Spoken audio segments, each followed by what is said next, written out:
Everyone, so I just want to share with you a hiking adventure. So, atong Long Chau, Hong Kong. So, ito yung the scenic view dito sa Hong Kong. So, this time, isi-share ko na talaga sa inyo yung mga gandang view dito. Kasi nakaraan, actually, na-share ko na siya, pero hindi yun yung buo.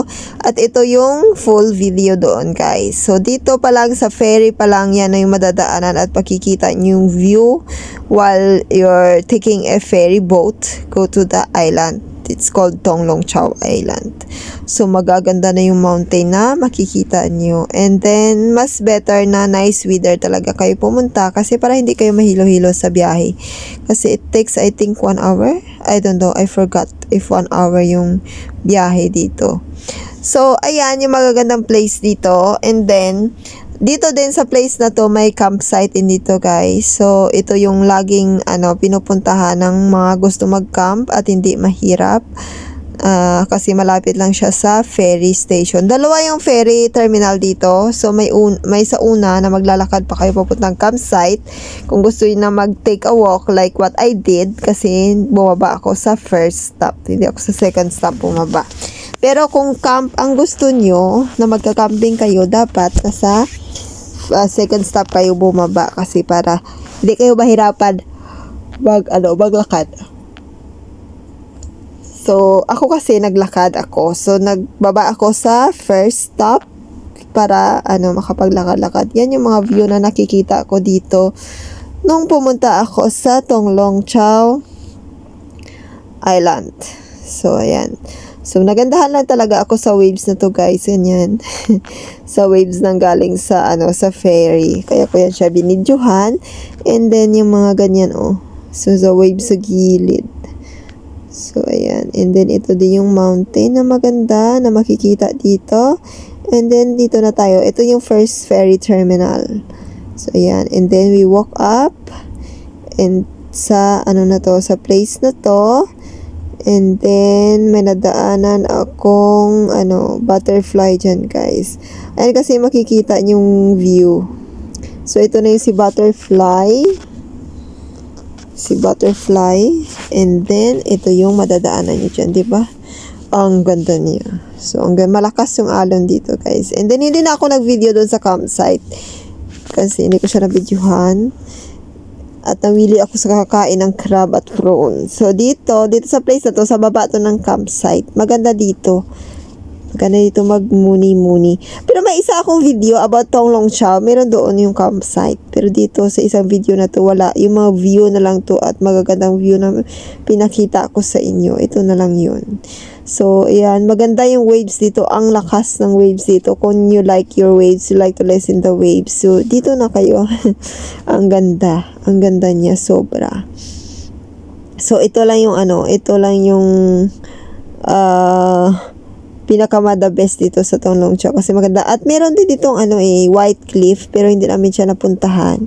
At saka hapon na din ako pumunta dito. Tanghali ako pumunta pero kasi may time yung ferry dito.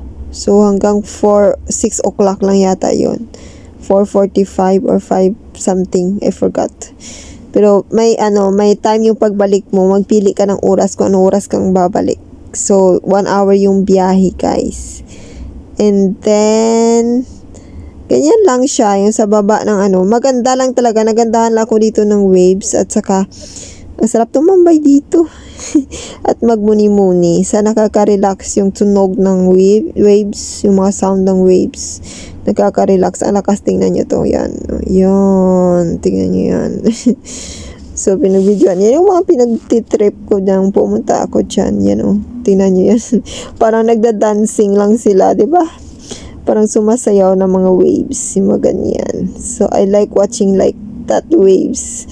Parang mga ngain na waves. Ganarns kay ganarns. So, ayan yung waves na yan dito. And then, so, syempre, nagmuni-muni ako. Matagal ako dito, guys. Nagmuni-muni sa place na to.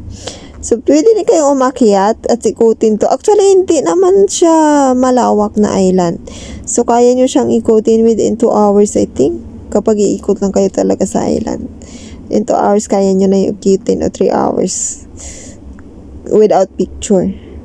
So, kasi ako mahilig mag-picture, mahilig mag-video. So, ayan, laging ganyan. Ang tagal-tagal namin dyan dahil mahilig kami sa picture and video. Pero kung hindi naman kayo mahilig sa picture and video, you can do roam around lang.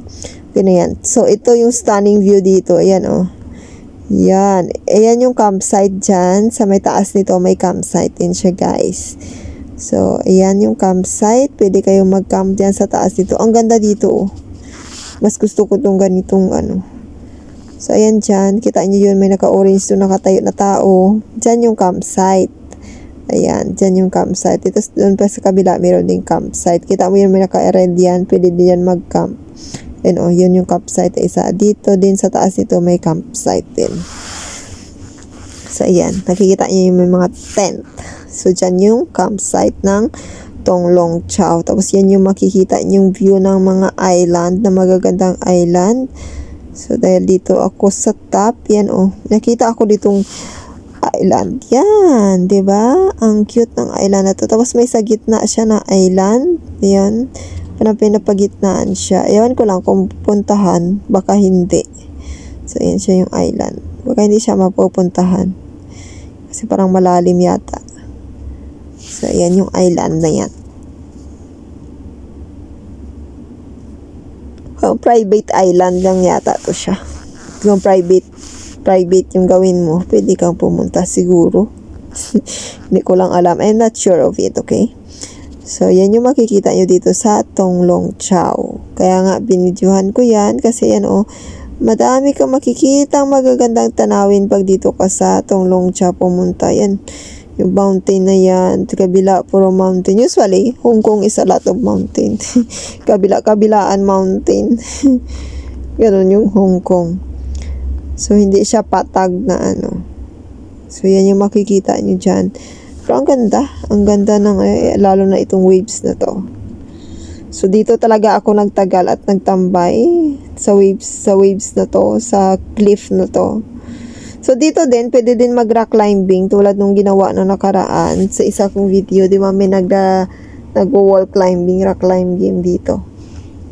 Si makadali dito mag-rock climbing.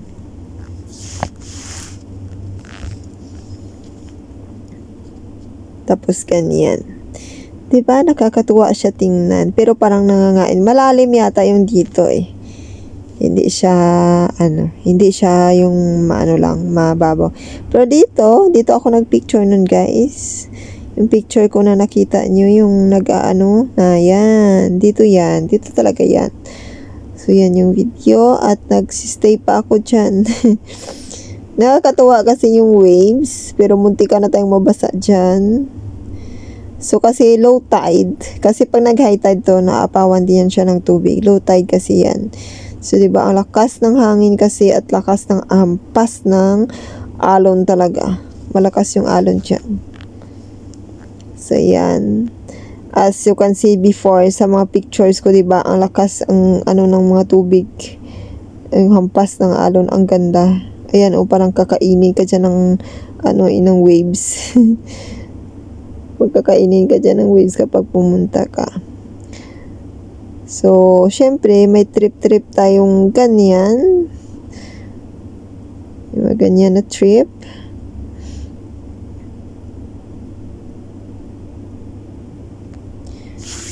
Mas gusto ko kasi yung mga ganito, yung mga scenic view ng mga mountain.